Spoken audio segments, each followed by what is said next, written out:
मैं दिल्ली हूँ। महाराज ययाति ने देवयानी को बताया कि असुरों से संघर्ष में वो घायल हुए और उनके प्राण शर्मिष्ठा ने बचाए। ये सुनकर देवयानी प्रसन्न हुई। उसने शर्मिष्ठा को राजमहल में आने का निमंत्रण दिया और उसका सम्मान किया। किंतु महाराज ययाति और शर्मिष्ठा एक दूसरे को देखकर फिर भावनाओं के संसार में बहने लगे। वो रात शर्मिष्ठा और महाराज ययाति को काटनी कठिन हो गई। दोनों ही इस रात न सो सके। दूसरे दिन शर्मिष्ठा राजमहल से ये कहकर वापस चली गई कि यहाँ की हवा उसे रास न आएगी। शर्मिष्ठा के चले जाने के बाद महाराज ययाति और व्याकुल हुए। वो अपने आप को न रोक सके। उनके पग उठ गए शर्मिष्ठा की कुटिया की ओर। वे जब शर्मिष्ठा से मिले तो भावनाओं का तूफान बढ़ चुका था। वापस राजमहल में आकर भी उनका मन किसी काम में नहीं लगा। वे तो दिन रात शर्मिष्ठा के बारे में ही सोच रहे थे।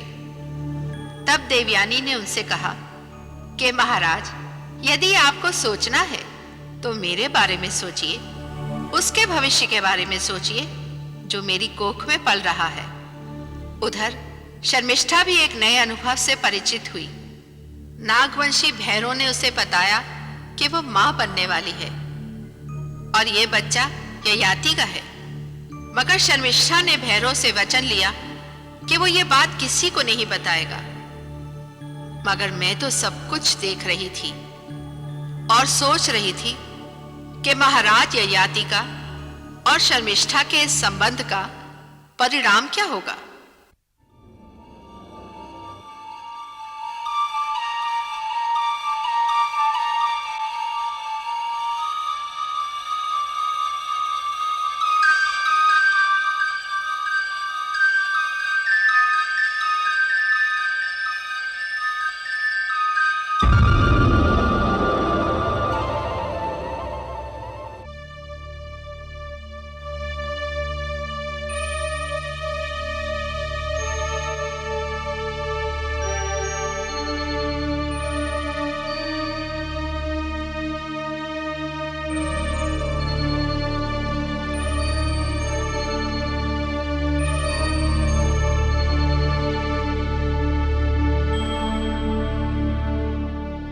शर्मिष्ठा!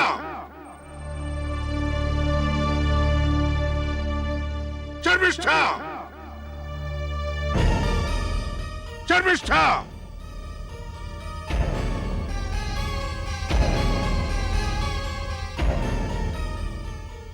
मुझसे मुंह क्यों छुपा रही है? बता, मैंने जो सुना है क्या वो सत्य है? हाँ? मुझे उत्तर दे। क्या तूने ये पाप किया है? पाप? हाँ, पाप। नहीं पिताश्री, मैंने कोई पाप नहीं किया। क्या ये सत्य नहीं कि तू बिन ब्याही मां बनने वाली है? हाँ। और तेरे गर्भ में जो बच्चा पल रहा है वो महाराज ययाति का है? बोलिए, सत्य है या नहीं? ये सत्य है कि मैं महाराज ययाति के बच्चे की मां बनने वाली हूँ। ये भूल हुई है मुझसे। निर्लज्ज, कलंकिनी, तू इसे भूल कह रही है? अरे भूल तो देवयानी ने की थी, जो तुझे दास्ता से मुक्ति देकर अपनी बहन बनाया था। भूल तो मुझसे हुई थी, जो अपनी बेटी बनाकर मैंने अपनी आधी संपत्ति तुझे दे दी। अरे मैंने तो तुझे एक योग्य वर पाने का आशीर्वाद भी दिया था, किंतु हमारी अच्छाइयों का यह बदला दिया है तूने।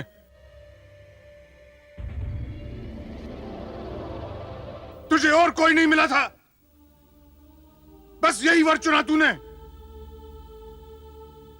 अपनी बहन के अधिकारों पर डाका डाला है तूने।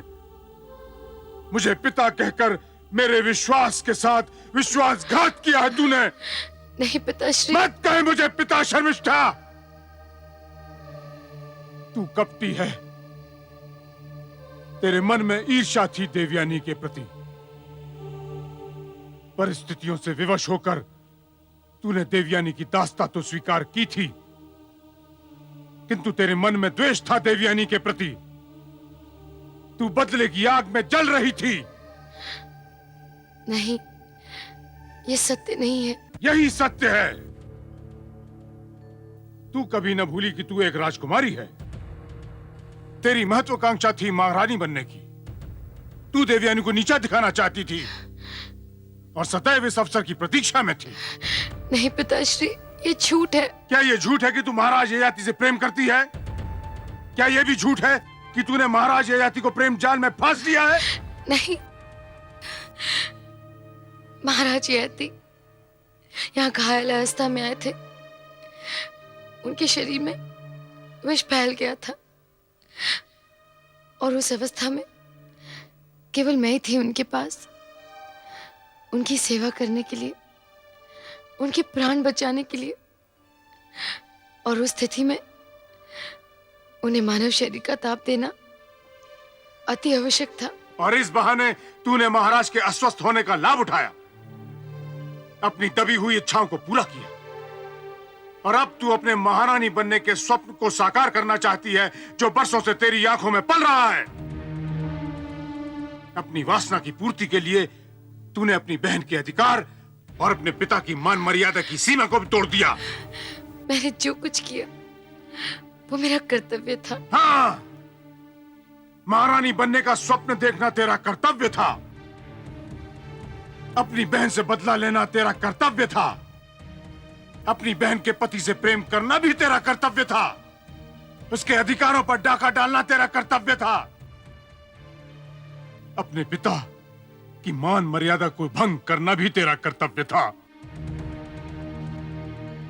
शर्मिष्ठा, तूने वो पाप किया है, वो अपराध किया है जिसके लिए मैं तुझे कभी क्षमा न करूंगा। तुझे इस पाप का, इस अपराध का दंड अवश्य मिलेगा। पिताश्री, आप जो भी दंड मुझे देंगे मुझे स्वीकार है। नहीं, इस अपराध का दंड तुझे देवयानी देगी। तू उसकी अपराधी है। शर्मिष्ठा, मैं जा रहा हूं। तुझसे सारे नाते तोड़कर मैं जा रहा हूं। आज से ना तो तू मेरी बेटी है और ना ही मैं तेरा पिता। तू मेरे लिए मर चुकी है शर्मिष्ठा, और मैं तेरे लिए मर चुका हूं। आज के बाद मैं तेरा मुंह कभी नहीं देखूंगा। पिताश्री, पिताश्री, पिताश्री, पिताश्री, पिताश्री। क्या हुआ स्वामिनी? आप इस तरह चौंक क्यों उठी? पिताश्री आए थे। पिताश्री? हाँ, पिताश्री ही आए थे। नहीं स्वामिनी, यहाँ तो कोई भी नहीं। आपने कोई स्वप्न देखा है। सो जाइए। मैंने तो जीवन को एक स्वप्न ही समझा था, किंतु स्वप्न इतना भयानक होता है ये नहीं सोचा था।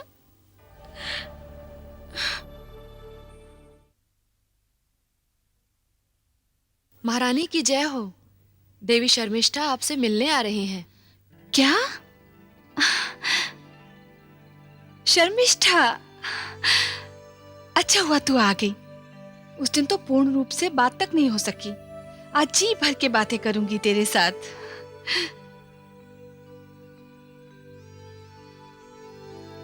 क्या बात है शर्मिष्ठा?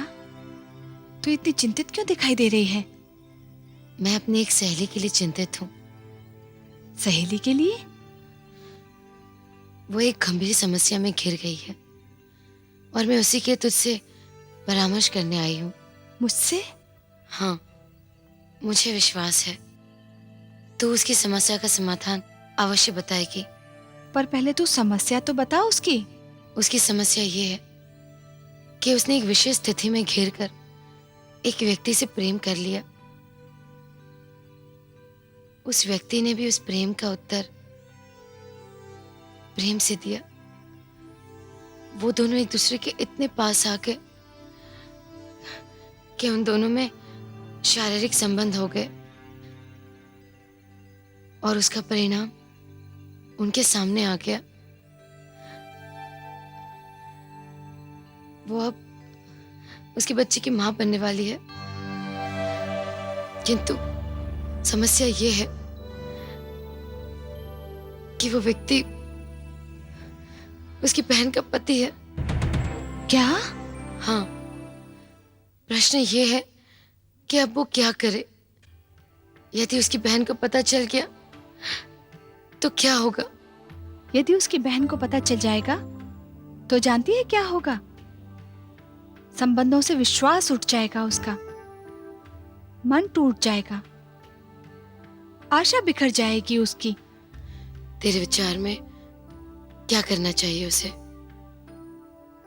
शर्मिष्ठा, उसने अपनी वासना के लिए अपनी बहन के साथ विश्वासघात किया है, उसके ग्रस्त जीवन को उजाड़ने का प्रयत्न किया है।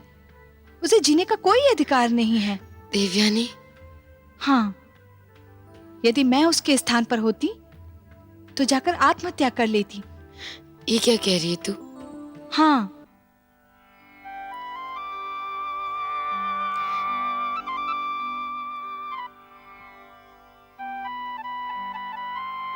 क्या हुआ? मुझे समाधान मिल गया। कहाँ जा रही है? रुक जा। मुझे तुरंत उसके बाद जाना होगा। चली जाना, इतनी जल्दी क्या है? जल्दी है देवयानी, कहीं देर ना हो जाए।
यदि मैं उसके स्थान पर होती तो जाकर आत्महत्या कर लेती। यदि मैं उसके स्थान पर होती तो जाकर आत्महत्या कर लेती। यदि मैं उसके स्थान पर होती तो जाकर आत्महत्या कर लेती।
देवी शर्मिष्ठा,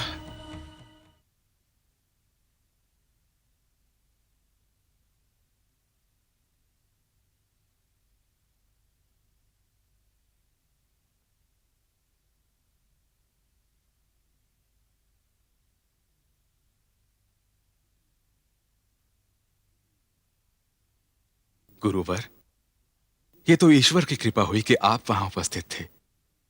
आपने इन्हें बचाकर 2 प्राणियों की रक्षा की है। 2 प्राणियों की? जी हां, एक ये और दूसरा जो इनके गर्भ में बच्चा है।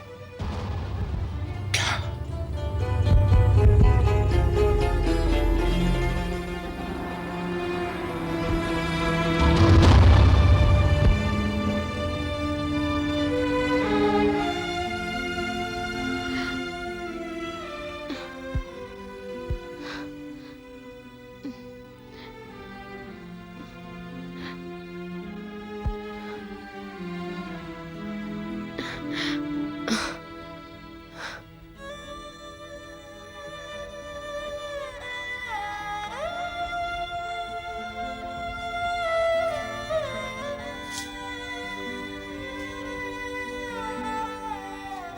राजगुरु, आपने मुझे क्यों बचाया?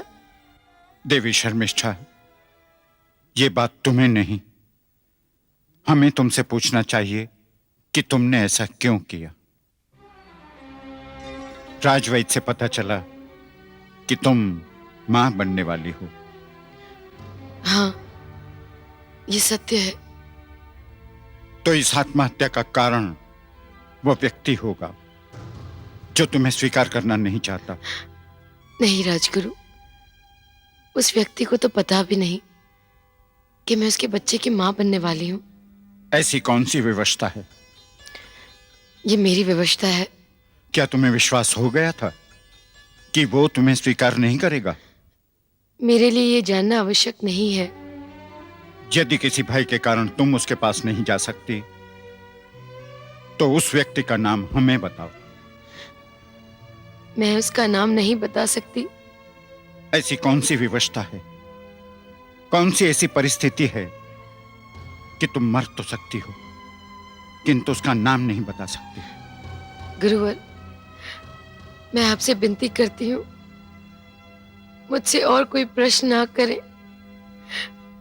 मेरी इस समस्या का समाधान यही है कि मैं अपने प्राण त्याग दूं। देवी शर्मिष्ठा, तुम इसे अपना दुर्भाग्य समझो कि तुम कौशंबी राज्य के न्यायाधिकारी की शरण में हो। तुम्हें उस व्यक्ति का नाम बताना पड़ेगा जिसने तुम्हें इस स्थिति पर पहुंचा दिया है, जो तुम्हारी आत्महत्या का कारण है। हमें उसका नाम बताओ, तुम्हारे साथ न्याय होगा। मुझे न्याय नहीं चाहिए।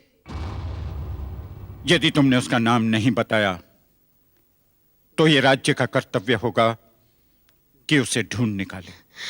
किंतु मैं मरना चाहती हूँ। यदि तुम हमारे सामने मर गई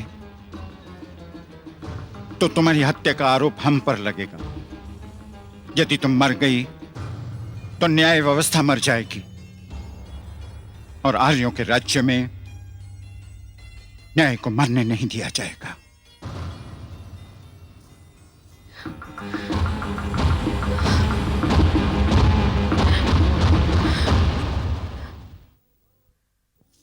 सावधान! चंद्रकुल भूषण, परम न्याय प्रिय, सर्वदमन महाराज ययाति महारानी देवयानी सहित पधार रहे हैं।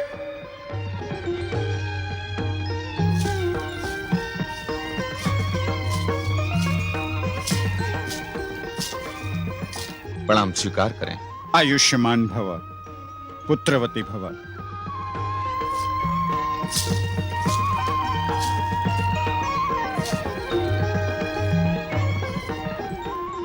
गुरुवर, ऐसा कौन सा कारण है जिसके लिए आकस्मिक सभा बुलाने की आवश्यकता पड़ी? महाराज, आपके राज्य में प्रथम बार आपकी प्रजा पर ऐसा अन्याय हुआ है कि। अन्याय? कैसा अन्याय? ऐसा अन्याय महाराज जो आर्यों के राज्य में संभव नहीं है। इस अन्याय से न्याय व्यवस्था की आधारशिला डगमगा गई है। ये अन्याय एक स्त्री पर हुआ है महाराज। स्त्री? हाँ महाराज, उसके सम्मान का हरण किया गया है। किसने उसके सम्मान का हरण करने का साहस किया है गुरुवर? उसका नाम कोई नहीं जानता महाराज, और वो स्त्री भी उसका नाम बताना नहीं चाहती, जिसके कारण वो आत्मघात करने गई थी। आत्मघात? किंतु है कौन वो स्त्री? उसे हमारे समक्ष प्रस्तुत किया जाए। जो आज्ञा महाराज।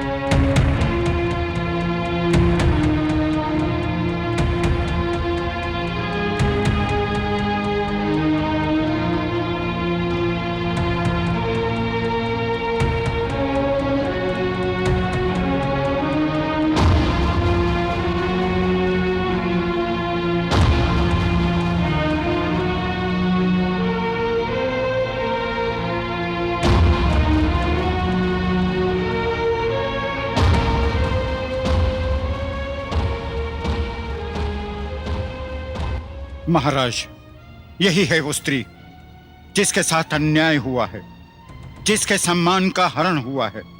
शर्मिष्ठा। देवी शर्मिष्ठा? महाराज, ये तो आत्महत्या करने वाली थी, मैंने इसे बचाया।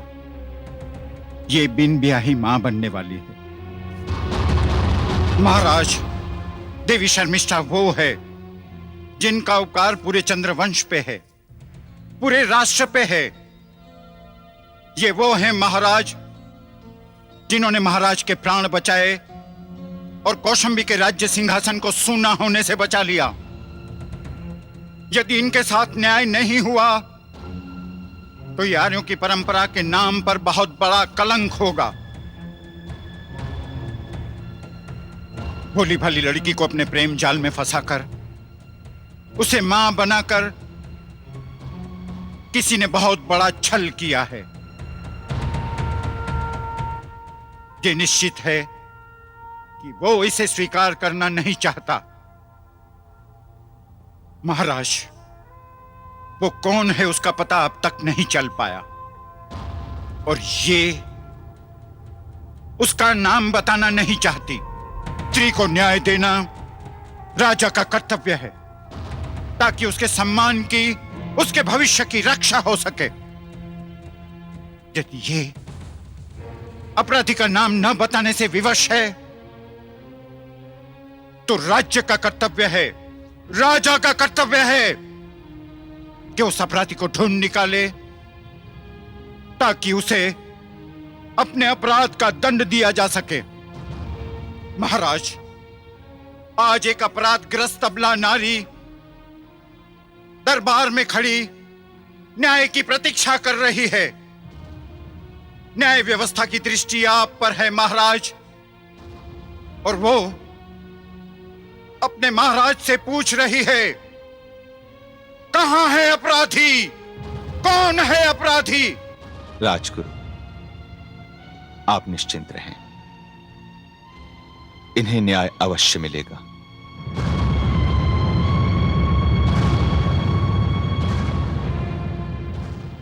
महाराज, किस तरह न्याय मिलेगा इन्हें? अपराधी का तो किसी को पता नहीं है, और ये अपराधी का नाम बताना नहीं चाहती। महाराज, हो सकता है कि अपराधी प्रभावशाली हो, जिसका नाम बताने से इनके प्राणों पर संकट आ सकता है।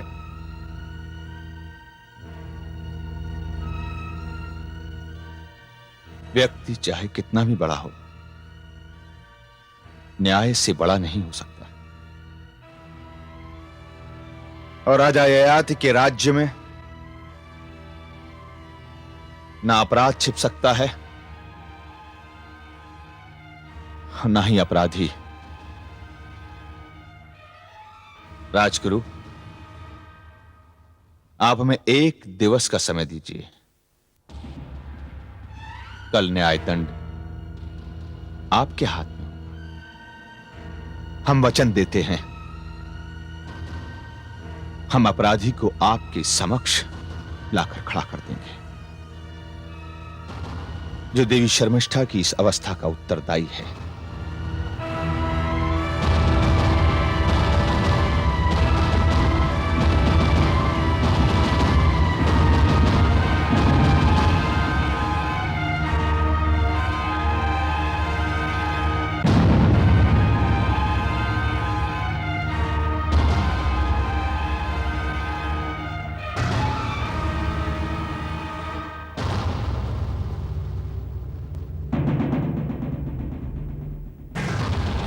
शर्मिष्ठा,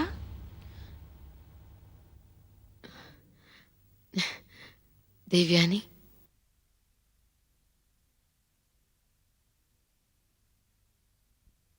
देवयानी, तू और इस समय? शर्मिष्ठा, तू मुझे अपनी बहन कहती है ना? कहती नहीं हूं, तू मेरी बहन है। यदि मैं तेरी बहन हूं तो वो कहानी क्या थी जो तू मुझे सुनाने आई थी? क्यों किसी और का नाम लेकर तूने सुनाई थी वो कहानी? और उस समस्या का समाधान भी तो तूने मुझसे पूछा था। शर्मिष्ठा, मुझे क्या पता था कि वो समस्या तेरी है और तू आत्मघात करने चली गई। यदि तुझे कुछ हो जाता तो मैं आजीवन अपने आप को क्षमा नहीं कर सकती थी। क्यों छिपाई मुझसे ये कहानी? बताना, क्यों छिपाई? देवयानी, मैं तुझे ये बात नहीं बता सकती, नहीं बता सकती। शर्मिष्ठा, मैं जानती हूं कि तुझ में कितनी सहनशीलता है, किंतु कब तक दूसरों के पाप सहती रहेगी तू? ये सहनशीलता एक ज्वालामुखी के समान है जो अंदर ही अंदर तेरे हृदय में सुलगकर तुझे जला रही है। निकाल दे अपने मन से इस लावा को, बता दे उस व्यक्ति का नाम। मैं केवल तेरी बहन ही नहीं, इस राज्य की महारानी भी हूं। मैं तुझे न्याय दिलवाऊंगी। मैं प्रस्तुत करूंगी उस अपराधी को न्याय के सामने, ताकि उस अपराधी को दंड मिल सके। यदि मैंने उसका नाम बताया तो अनर्थ हो जाएगा। मैं उसका नाम कभी नहीं बताऊंगी। मैं विवश हूं। तो ठीक है शर्मिष्ठा, तू विवश है, किंतु मैं नहीं। न्याय व्यवस्था विवश नहीं है, महाराज भी विवश नहीं है। महाराज ने वचन दिया है कि वो अपराधी को कल सबके सामने ले आएंगे, और महाराज को अपना वचन प्राणों से अधिक प्रिय है। महाराज के प्राण जा सकते हैं, उनका वचन नहीं।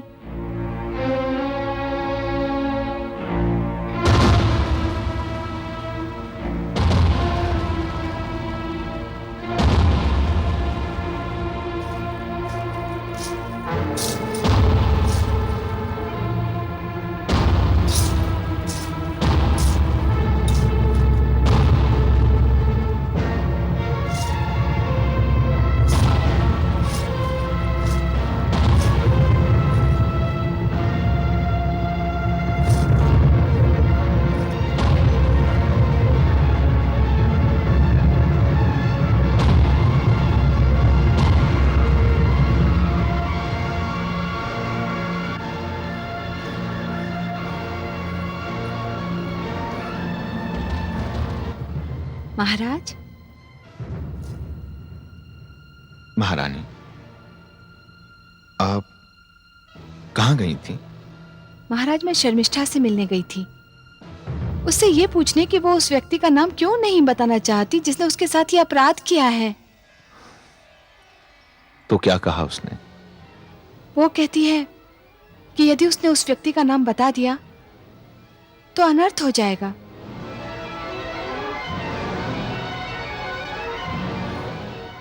महाराज, मैं ये सोचती हूं कि शर्मिष्ठा के साथ ही क्यों होता है। वो एक राजकुमारी से दासी बनी,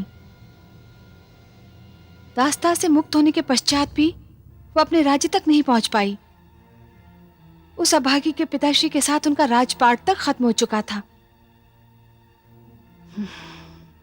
वो बेसहारा हो गई, उसका सब कुछ लुट गया। यदि अब उसका विवाह हो जाता तो वो भी अपना गृहस्थ जीवन बिताती,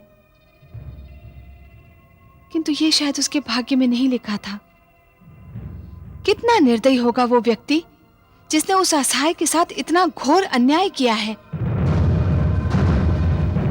किंतु वो उसका नाम क्यों छिपा रही है? महाराज, यदि वो अपराधी ना मिला तो हम शर्मिष्ठा के प्राण नहीं बचा सकेंगे। वो पुनः आत्महत्या का प्रयास करेगी। नहीं,